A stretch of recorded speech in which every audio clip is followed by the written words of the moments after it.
नमस्कार दर्शकों, एक बार पुनः आप सभी का स्वागत है मेरे चैनल आत्म मंथन पर। दर्शकों, जैसा कि आप सभी जानते हैं, 17 जनवरी 2023 ये दिन ज्योतिष शास्त्र में एक महत्वपूर्ण दिन है। इसी दिन शनि देव ने अपना राशि परिवर्तन किया था और ज्योतिष गणनाओं में शनि, बृहस्पति, राहु और केतु इन 4 ग्रहों का यदि परिवर्तन होता है तो इसका अत्यंत महत्व है। कारण है क्योंकि ये ग्रह 1 वर्ष से अधिक और शनि तो 2.5 वर्षों तक एक राशि में विराजमान होते हैं। तो प्रत्येक जातक की कुंडली पर इसका लंबे समय तक प्रभाव पड़ता है।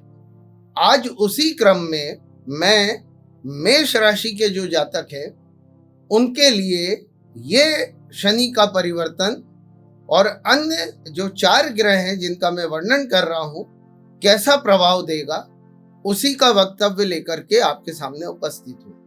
तो मेरे जितने भी दर्शक आज मुझे सुन रहे हैं उनमें से मेष राशि जिनकी भी है वह सभी लोग अपनी पत्रिकाएं बाहर निकाल लें और जो कुछ मैं बताऊंगा बहुत आसान भाषा में, बहुत ही सहज रूप से समझाऊंगा। आप लोग अपनी पत्रिकाएं निकाल लें और जो कुछ मैं बताऊंगा उसे समझने का प्रयत्न करें। देखिए दर्शकों, ऊपर एक मैंने पत्रिका का निर्माण किया है। ये जो जन्म पत्रिका है इसमें 1 नंबर जहां दिख रहा है ये लग्न है। इस 1 नंबर पर राहु देव विराजमान है। आगे बढ़ते हैं तो जहां 7 नंबर लिखा है वहां पर केतु देव विराजमान है। 11 नंबर जहां पर लिखा है वो 11वीं राशि है, कुंभ राशि। वहां पर शनि देव ने 17 जनवरी 2023 को राशि परिवर्तन किया है और वो अपनी मूल त्रिकोण, अपनी प्रिय राशि कुंभ राशि में प्रवेश कर गए। 12 नंबर का जो अंक लिखा है, फिलहाल यहां पर गुरुदेव विराजमान है। वैसे तो सभी ग्रह परिवर्तन लेते रहते हैं, पर इन 4 ग्रहों से ही पूरे जीवन का बहुत कुछ निर्णय होता है। और इस कलयुग में जब हर व्यक्ति धन की प्राप्ति के लिए दौड़ रहा है तो धन और वैभव की प्राप्ति के लिए राहु, केतु और शनि का अत्यंत महत्वपूर्ण योगदान होता है। उसी को समझाने का आज आपको प्रयत्न करूंगा।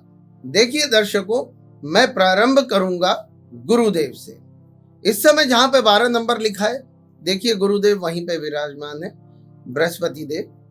अब ये 12 नंबर का जो अंक है ये मीन राशि है और बृहस्पति की ये मूल त्रिकोण राशि है। इस राशि के स्वामी गुरु हैं और स्वयं अपनी राशि में विराजमान है और ये 12वें भाव में बैठे। अब हमारे ऋषियों के माने तो उन्होंने बोला है कि 6, 8 और 12 का स्वामी यदि 6, 8 और 12 में विराजमान हो जाए तो विपरीत राजयोग लगा देता है। तो प्रथम तो गुरुदेव अपनी मूल त्रिकोण राशि में बैठे हैं और विपरीत राजयोग लगा करके बैठे हैं। तो ये एक अच्छा सा इशारा है कि यहाँ पर सब कुछ शुभ होने वाला है। तो जहां पर गुरुदेव बैठते हैं और जहां पर दृष्टि डालते हैं, हमारे ऋषियों का मानना है कि गुरुदेव जहां विराज जाए और जहां दृष्टि डाल दें वहां पर अत्यंत शुभता ला देते हैं। अगर अशुभ भाव है तो उसकी अशुभता को समाप्त कर देते हैं और अगर शुभ भाव है, बलवान है, तो अति बलवान और अति शुभ बना देते हैं। किंतु एक स्थिति और है, 12 नंबर की राशि के आगे जहां पर गुरुदेव विराजमान है उसके ठीक बगल में आप देखेंगे कि 11 नंबर की राशि पर शनि देव विराजमान है और उसके आगे की तरफ देखेंगे तो 1 नंबर की राशि पर राहु देव विराजमान है।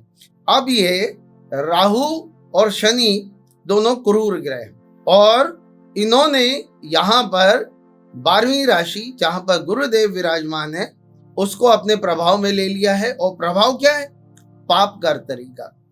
तो होगा क्या? देखिए, क्योंकि गुरु तो शुभदा है।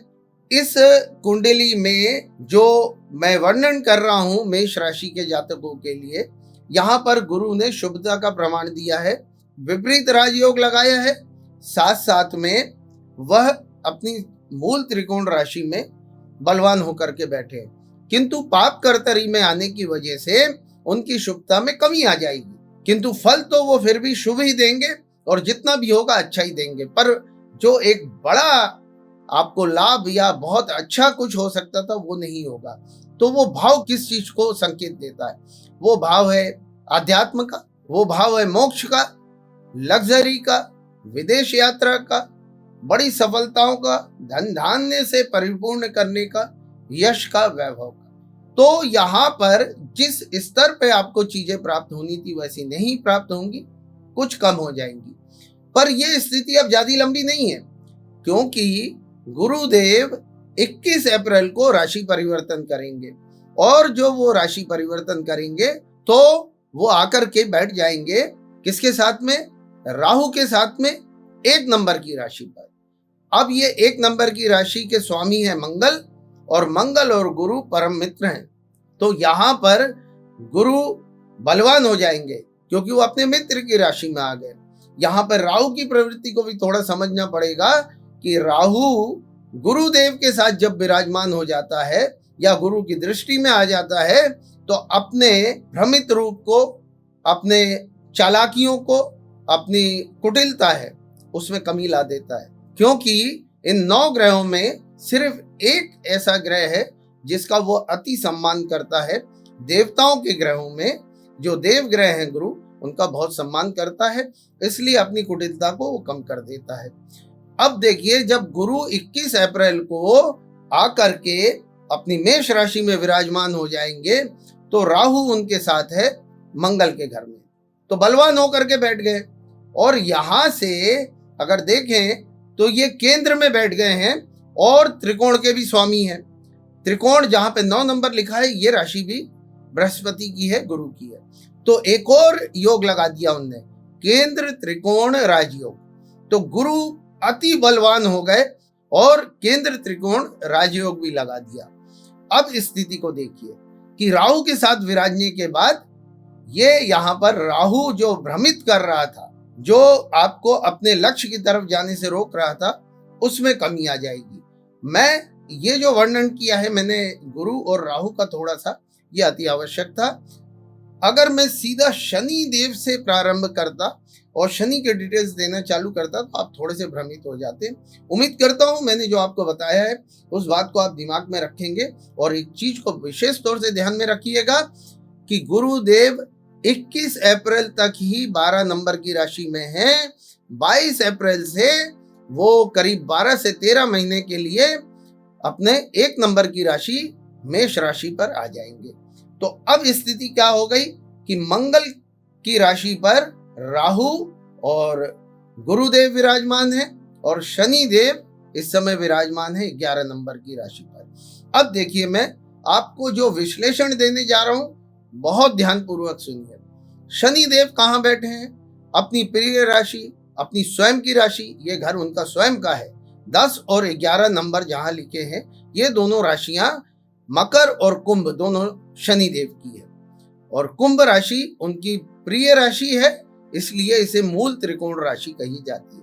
यहाँ पर बैठ करके जैसे हमारे ऋषि पराशर, ऋषि भृगु ने वर्णन किया है कि शनि देव जहां पर विराजमान हो जाते हैं उस भाव को अति शुभ बना देते हैं, बलवान बना देते हैं। तो ये भाव काय का है? 11 नंबर जहां लिखा है ये इच्छाओं का भाव है। तो इच्छा इंसान की जो भी हो, और बहुत बड़ी महत्वाकांक्षाएं होती हैं हर किसी की, तो इच्छा की पूर्ति करेंगे क्योंकि शुभता के साथ में है, अपने ही राशि पर है। तो जो भी आपकी इच्छाएं हैं, कुछ बड़ा एम्बिशन है, कुछ बड़ा प्राप्त करना चाहते हैं, जीवन के कुछ लक्ष्य हैं, बहुत सारी इच्छाएं हैं, लाभ भी होगा। लाभ कैसा? सिर्फ धन का लाभ ही लाभ नहीं होता, धन का तो होगा ही, स्वास्थ्य का लाभ होगा। आपकी जो सोच है, जो कुछ ऐसी स्थितियां थी जो पेंडिंग थी, रुकी हुई थी, वो सब आपको प्राप्त होती हुई दिखेंगी। धन का तो लाभ होने के टोटल संकेत हैं और बड़े संकेत हैं। जब मैं पूरा विश्लेषण करता हुआ चलूंगा तो आपको समझ में आएगा कि किस तरीके से मेष राशि के लिए ये समय बहुत ही जबरदस्त परिणाम देने की स्थिति बना रहा है। अब लाभ की स्थिति में बैठ करके शनि देव अपनी तीसरी दृष्टि कहाँ डाल रहे हैं। अब देखिए, यही दृष्टि जब आएगी तो आपको यही समझाने का प्रयत्न किया था मैंने गुरु और राहु की स्थिति को समझाने के लिए। गुरुदेव 21 अप्रैल को राशि परिवर्तन करके यहां पर विराजमान हो जाएंगे। राहु देव यहां पर पहले से विराजमान है। अब राहु पर शनि की तीसरी दृष्टि पड़ रही है और लग्न पर पड़ रही है। लग्न का मतलब आप समझिए, लग्न क्या होता है, जिसकी भी पत्रिका हो, जैसे ये आपकी पत्रिका है, किसी और की भी होगी, सबकी पत्रिकाएं अलग अलग होती हैं, पर जहां पर लग्न लिखा है, जो जहां पर इस पत्रिका में 1 नंबर जहां लिखा है वो लग्न है। आपका भी लग्न वही है, किंतु वहां अंक दूसरा हो सकता है। तो लग्न में शनि की तीसरी दृष्टि पड़ रही है। अब तीसरी दृष्टि जब इनकी जाएगी तो ये इच्छाओं की पूर्ति का, लाभ का दृष्टि है, शनि देव की दृष्टि है। विशेष बात यह हो गई कि गुरु तो यहाँ पर बैठ ही गए अपने मित्र के घर में, केंद्र त्रिकोण राजयोग लगा करके बैठ गए हैं और शुभता के साथ में बलवान होकर के बैठ गए हैं। ये स्थिति तो निर्मित हो गई है। राहु ने निश्चय किया है कि गुरुदेव साथ में बैठे हैं, छल कपट नहीं करूंगा। और शनि की दृष्टि पड़ने की वजह से, जैसा कि ऋषि भृगु ने, ऋषि पराशर ने वर्णन किया है, कुजवत केतु शनिवत राहु, यानी पत्रिका में राहु वही परिणाम देगा जैसा शनि चाहेगा या जैसा शनि है। तो शनि तो मेष राशि के लिए उपयुक्त हो गया है, लाभदायक हो गया है। तो राहु भी यहाँ पे आपको भ्रमित करना छोड़ देगा, छल कपट करना छोड़ देगा। तो जो स्थितियां आप निर्मित नहीं कर पा रहे थे, जो निर्णय आपसे लेने में आपको परेशानियां हो रही थी, कुछ बड़ा करना चाह रहे थे, कुछ बड़ी सोच थी, बार बार विचलित हो रहे थे, बैकफुट पे आ रहे थे, निर्णय लेने की क्षमताओं में कमी आ रही थी, बड़े पद बड़े कद को प्राप्त करने में दिक्कतें आ रही थी, वो सब आपको प्राप्त होते हुए दिखेंगे। लक्ष्य को साधने में आसानी होगी, मन भ्रमित नहीं होगा, सही निर्णय ले पाएंगे। अब बात करते हैं पंचम भाव की। पंचम भाव पे जहां पे 5 अंक लिखा है, यह है राशि सूर्य की। सूर्य देव इसके स्वामी है। अब शनि की 7वीं दृष्टि इस भाव पे पड़ रही है और शनि सूर्य के पुत्र हैं। शनि की दृष्टि अगर देखा जाए तो इस भाव में कुछ क्षति पहुंचा सकती थी, किंतु ये इनके पिता का घर है और शनि का विरोधाभास हो सकता है, पर अपनी पिता को कोई भी पुत्र क्षति कभी नहीं पहुंचा सकता। तो अब ये घर है काहे का, ये भाव है संतान का, ये भाव है प्रेम प्रसंग का, विद्या का। अब आप देखिए कि शनि की शुभ दृष्टि इस भाव पे पड़ रही है और उनके पिता के घर पे पड़ रही है। सिर्फ इतना ही नहीं है, लग्न में बैठे हुए बृहस्पति और राहु की भी 5वीं दृष्टि इसी भाव पे पड़ रही है। अब गुरुदेव तो वैसे ही पंचम भाव के कारक है, राहु की फिर से दृष्टि का मिलान हो रहा है शनि देव के साथ। अब शनि के दृष्टि के साथ में राहु फिर से वो परिणाम देने के लिए बाध्य हो जाएगा जैसा शनि चाहेंगे। शनि शुभ दृष्टि के कारक हो गए हैं इस कुंडली में, गुरुदेव वैसे ही पंचम भाव में शुभ परिणाम देंगे। तो जिन स्त्रियों का इस समय संतान उत्पत्ति की इच्छाएं हैं या जो गर्भाधान करने के इच्छुक लोग हैं, जिन्हें संतान की प्राप्ति की इच्छाएं हैं, निश्चित तौर पर अगर 17 जनवरी के बाद उन्होंने गर्भ धारण किया है शनि की इस स्थितियों में, तो क्योंकि शनि पुरुष ग्रह, राहु पुरुष ग्रह, गुरु पुरुष ग्रह, ये 100% निश्चित तौर पर अगर इस समय कोई गर्भाधान होगा तो ये डेफिनेटली पुत्र रत्न की ही प्राप्ति होगी। संतान तो होगी पर कन्या नहीं, पुत्र होगा। दूसरा, जिनकी संतानें यहाँ पर अपने विद्या में अध्ययनरत हैं, जो लोग अपने लक्ष्य को साधना चाहते हैं, पढ़ाई की तरफ हैं, उच्च शिक्षाओं को प्राप्त कर रहे हैं, उनका मन अब विचलित नहीं होगा, सही तरीके से पढ़ाई करेंगे और बहुत अच्छे रिजल्ट के साथ में पास होंगे। जो कॉम्पिटिटिव एग्जामिनेशन प्रतियोगिता में भाग ले रहे हैं किसी नौकरी या अन्य चीजों के लिए, वो भी अपने लक्ष्य को साधने में मेष राशि के सभी जातक निश्चित तौर पे सफल होंगे। प्रेम प्रसंग की अगर बात करी जाए तो जहां पर भी प्रेम में कोई विवाद था, कोई शक की स्थिति थी, कोई रुकावट थी, वो भी आपको दिखेगा कि स्थितियां ठीक ठीक हो रही हैं और दोनों साथियों के बीच में प्रेम की स्थिति आगे चल करके विवाह में परिवर्तित होती हुई दिखेगी। अब बात करते हैं अपन सप्तम भाव की। सप्तम भाव की बात मैं इसलिए कर रहा हूं कि इस भाव में केतु देव विराजमान है। केतु राहु का ही अंग है और यहाँ पे 7 नंबर की राशि लिखी है। अब ये जो 7 नंबर है ये शुक्र का है और शुक्र केतु और राहु दोनों के गुरु हैं। ये इनके गुरु हैं, जैसे देवताओं के गुरु हैं अपने बृहस्पति, वैसे ही अपने दैत्यों के गुरु जो भी हैं वो हैं शुक्र देव। अब शुक्र की राशि में केतु पहले ही अति बलवान होकर के बैठे थे। राहु की जब दृष्टि यहाँ पड़ी तो शुभता की दृष्टि पड़ी और गुरु की भी 7वीं दृष्टि इनके साथ में यहीं पे पड़ रही है। अब और एक और खास बात देखिए, ये भाव है दैनिक आय का, आपके वैवाहिक जीवन का, आपके पार्टनर का, लाइफ पार्टनर और बिजनेस पार्टनर का। तो स्थिति क्या बनेगी? जिनके वैवाहिक जीवन में कभी कोई कटुता आ गई थी, कुछ विवादित स्थितियां थी, कोई कोर्ट तलाक वलाक जैसी स्थिति बन रही थी, उसमें रुकावट आएगी, दोनों के बीच सामंजस्य बनेगा, विवाद की स्थितियां खत्म होंगी और प्रेम बढ़ेगा और स्थिति नॉर्मल होती हुई दिखेगी। दैनिक आय में आपकी आय बढ़ती हुई सी दिखेगी। रोज की जो आपकी आय थी उसमें वृद्धि होगी और आपको दिखेगा कि आप दिनों दिन उन्नति की तरफ बढ़ रहे हैं। एक और स्थिति, अगर आप पार्टनरशिप की बात करें तो पार्टनरशिप में अगर आप कोई नया बिजनेस किसी अपने पार्टनर के साथ में प्रारंभ करने के इच्छुक है, मूड में है, तो यहाँ विचारिएगा जरूर। और बहुत तरीके से राहु थोड़ा सा भ्रमित करने की अपनी कोशिश करता है, उसकी प्रवृत्ति में है। रुकिएगा नहीं, सही निर्णय लीजिएगा और अपने पार्टनर के साथ में सामंजस्य बिठा करके इस कार्य को पूर्ण करने का पूरा प्रयास कीजिएगा। मैंने प्रेम प्रसंग की बात कही, तो जब यहाँ पर विवाह की स्थिति मजबूत हो रही है तो जिनका प्रेम था वो विवाह में परिवर्तित होता हुआ आपको ऐसे दिखेगा, क्योंकि गुरु की दृष्टि कन्याओं के लिए मजबूत है और शुक्र के घर में बैठे हैं और शुक्र हैं जो वो लड़के पक्ष के लिए मजबूती से यहाँ खड़े हैं। तो दोनों स्थितियां निर्मित हो रही हैं। प्रेम विवाह में कन्वर्ट होगा, विवाह में कोई विवादित स्थिति थी वो ठीक हो जाएगी।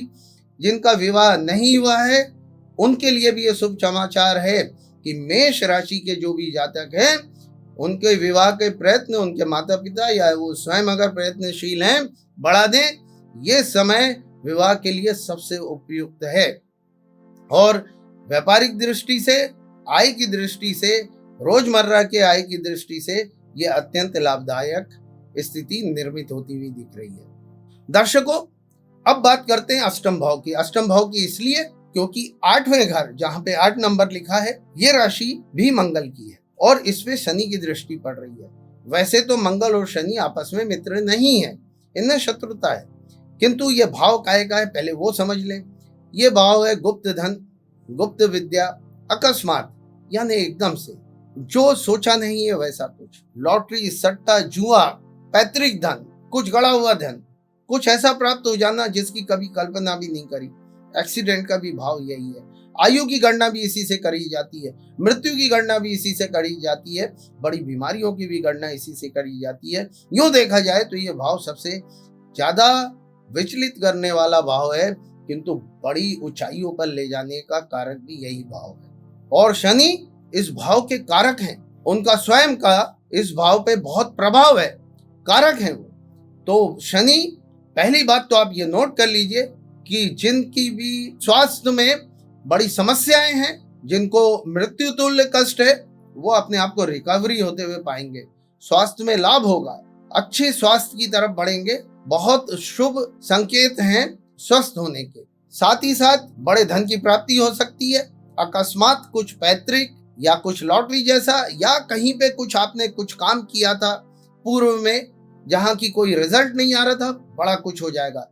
चमत्कारी तौर पे हो सकता है, अकस्मात हो सकता है। अकस्मात में एक चीज की खराबी यहाँ हो सकती है क्योंकि मंगल इस भाव के स्वामी है, तो आपके जो बोलचाल की भाषा है, आपके जो एग्रेशन है उसका बढ़ावा हो सकता है। शनि भी क्रूर ग्रह है, मंगल भी क्रूर ग्रह है, तो दोनों ग्रहों का जब मिलाप होगा तो यहाँ पर थोड़ा सा एग्रेशन और चीजें आपको ब्लड संबंधी तकलीफों की तरफ ले जा सकती हैं। साथ ही साथ एक और स्थिति निर्मित हो सकती है कि आप वाहनों को थोड़ा संभाल के चलाएं, थोड़ा सा आने जाने में ऊंची बिल्डिंग पे या ऊंच नीच कहीं पे उतरना चढ़ना है तो वहां बहुत संभल के चलें, क्योंकि किसी घटना दुर्घटना की शिकार आप हो सकते हैं। मृत्यु तुल्य कष्ट अवश्य हो सकता है, किंतु मृत्यु जैसी कोई स्थिति शनि तो नहीं आने देंगे। तो यह अष्टम भाव की स्थिति बन रही है। 9वें भाव जहां पे 9 नंबर लिखा है, यहाँ पर बृहस्पति देव की, जो कि इस समय केंद्र त्रिकोण राजयोग लगा करके बलवान होकर के, बल्कि अति बलवान होकर के विराजमान है लग्न में, और उनका ही ये घर है, और वहां से राहु की भी दृष्टि इसी भाव पे पड़ रही है, 9वीं। दोनों ग्रहों की, गुरु की भी और राहु की भी 9वीं दृष्टि इसी भाव पर पड़ रही है। ये भाव है धर्म का, ये भाव है भाग्य का। तो धर्म काज में अगर आप आगे बढ़ेंगे तो राहु अपने आप में भले विडंबना वाला ग्रह हो, अशुभता वाला ग्रह हो, विचलित करने वाला ग्रह हो, भ्रमित करने वाला ग्रह हो, किंतु धर्म काज में आध्यात्म की तरफ ले जाने में इसका महत्वपूर्ण रोल होता है। और अगर कोई धार्मिक स्वभाव का हो जाए और राहु से संबंध उसका बन जाए, तो आप ये मान लीजिए कि राहु देने पे आ जाए तो आपको कब क्या कितना दे देगा, चमत्कारी तौर पे आप उसकी कल्पना नहीं कर सकते। तो आपको अति धनवान बना सकता है राहु। और गुरुदेव का तो ये स्वयं का घर है, बलवान स्थिति में बैठे हैं, और गुरु की दृष्टि संबंध यहाँ पे निर्मित हो रही है। तो दोस्तों, आपने ये देखा कि अब इस पूरी कुंडली में मेष राशि के दर्शकों के लिए क्या निचोड़ निकलता है। सब कुछ ऐसा है कि यदि निर्णय करेक्ट हो जाए, अगर सही तरीके से बिना भ्रमित हुए, बिना विचलित हुए, बिना कंफ्यूज हुए अगर आप निर्णय लेंगे तो सफलताएं आपका बड़ा इंतजार कर रही हैं। अब यह विषय बनता है कि आप अपनी पत्रिका को कितना और कैसे समझ पाते हैं। एक चीज यहां बताना चाहूंगा कि जो मैंने विश्लेषण दिया है, ये 80 से 85% प्रत्येक मेष राशि के जातकों पे लागू होगा ही होगा। 15% से 10% इस बात पे निर्भर करेगा कि आपकी पत्रिका में इन ग्रहों की स्थितियां कैसी हैं। शनिदेव कहाँ है, शुभ है, अशुभ है, राहु केतु और गुरु बृहस्पति किस स्थिति में, पत्रिका किस स्थिति में, ये भी थोड़ा सा टर्न कर देती है। किंतु लगभग मेष राशि के सभी जातकों के लिए ये मैं अगर कहूं कि जीवन का सबसे बड़ी अपॉर्चुनिटी हो सकती है, जिंदगी के सबसे बड़ी सफलताओं का ये खान हो सकता है। एक और बात है, राहु केतु और शनि अगर इनके द्वारा कुछ प्राप्त होता है तो ये उम्र के 45वें वर्ष के आसपास या उसके पश्चात ही कुछ बड़ा करते हैं जीवन में। तो जो लोग इस आयु के आसपास में हैं, उन्हें विशेष तौर से इस बात का ध्यान रखना चाहिए कि वो कुछ बड़ा करने जा रहे थे या कर रहे थे, हो नहीं पा रहा था, रुकावटें आ रही थी, बाधाएं आ रही थी, तो एकदम से ये निर्णय ना लें कि मुझे अब नहीं करना है या मैं छोड़ दूंगा। आपको अपनी पत्रिका का मैं तो सुझाव दूंगा, किसी अच्छे ज्ञानी पंडित से या किसी ज्योतिषाचार्य से, किसी विद्वान से अवश्य तौर पर विश्लेषण कराएं। कोई बड़ा निर्णय ले रहे हो तो उसको एकदम से ना छोड़ें और उस निर्णय पर आगे बढ़ने का प्रयत्न करें। निश्चित तौर पे मैं दावे के साथ कह सकता हूं, सही निर्णय लिया गया तो ये सफलता की बहुत बड़ी सीढ़ी हो सकती है, जिसकी कल्पना आप स्वयं भी नहीं कर रहे। आपने अगर एक पायदान सोचा है तो ये आपको 10 पायदान ऊपर ले जाके बैठा सकता है। ये समय मेष राशि के जातकों के लिए ऐसा हो सकता है। तो दर्शकों, आशा करता हूं मेरा वक्तव्य आपको अच्छा लगा होगा, समझ आया होगा। मेरे चैनल को सब्सक्राइब करें और इस वीडियो को अन्य अपने मित्रों के पास फॉरवर्ड करें, शेयर करें, ताकि वो भी इसका लाभ ले सके। आज के लिए बस इतना ही। हर हर महादेव, जय महाकाल।